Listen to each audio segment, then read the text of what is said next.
அஸ்ஸலாமு அலைக்கும். Welcome back to Raihana kitchen. இன்னைக்கு ஒரு நார்மல் மினி vlog பார்க்கலாமா? வாங்க பார்க்கலாம். அதுக்கு முன்னாடி நம்ம சேனலை இன்னும் நீங்க சப்ஸ்கிரைப் பண்ணாம பார்த்துட்டு இருந்தீங்க அப்படின்னா ப்ளீஸ் சப்ஸ்கிரைப் பண்ணிட்டு லைக் பண்ணி ஷேர் பண்ணி கமெண்ட் பண்ணுங்க. அடுத்து நம்ம கிட்ட பாரம்பரியமான சுவையான மணமான 10க்கு மேலான மசாலாஸ் அவைலபிளா இருக்கு. ஸோ நம்ம எஸ்எஸ்பி ஹோம்மேடு மசாலாஸ் வாங்கணும்னு நினைச்சீங்கன்னா ஸ்கிரீன்ல தெரியிற நம்பருக்கு நீங்க ஆர்டர் பண்ணிக்கலாம். ஓகே, அன்னைக்கு மார்னிங் வந்து என்னோட ஹஸ்பண்ட் பார்த்தீங்கன்னா ரெய்ஹானாவுக்காக இந்த டிசம்பர் பூ வந்து ஒரு வீட்டில் சொல்லி வச்சிருந்தா அவங்க காலையிலேயே எடுத்துட்டு வந்து கொடுத்துருந்தாங்க. இந்த பூவோட ரேட் வந்து 10 ரூபாய்.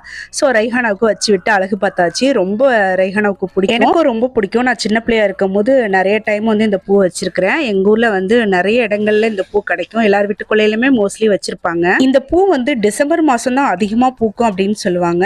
அடுத்து வந்து எங்க வீட்டு கொள்ளையில பச்சை மிளகாய் வந்து நிறைய காய்ச்சிருந்துச்சு. அதுதான் நாங்க இப்போ வந்து பறிச்சிட்டு இருக்கிறோம். இந்த மிளகாய் செடி நான் தான் வச்சேன். எனக்கு செடி வளர்க்குறதுக்கு ரொம்ப பிடிக்கும் சின்ன பிள்ளையில இருந்து.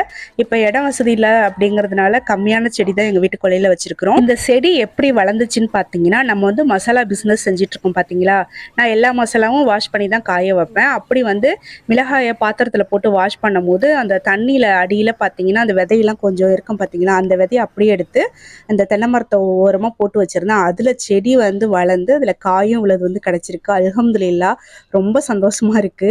ஸோ பறிச்சு எடுத்து வச்சுட்டு அதுக்கப்புறம் வாசல்ல வந்து பாத்தீங்கன்னா அதே போலத்தான் அம்மா வீட்டுல இருந்து ஒரு சின்ன செடி தான் எடுத்துட்டு வந்து வச்சிருந்தேன். இந்த டேபிள் ரோஸ்னு சொல்லுவாங்க.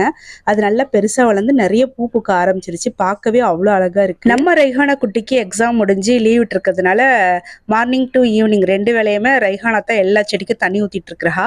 ஸோ வாசலுக்கும் அப்படியே தண்ணி விட்டுட்டு இருக்கா. ஏன்னா வெயில் ரொம்ப அதிகமா இருக்கிறதுனால நான் தான் தண்ணி விட சொன்னேன். அதான் தண்ணி ஊத்திட்டு இருக்கிறா. அவ்வளவுதான் இந்த விளாக். அடுத்த வீடியோல பார்க்கலாம்.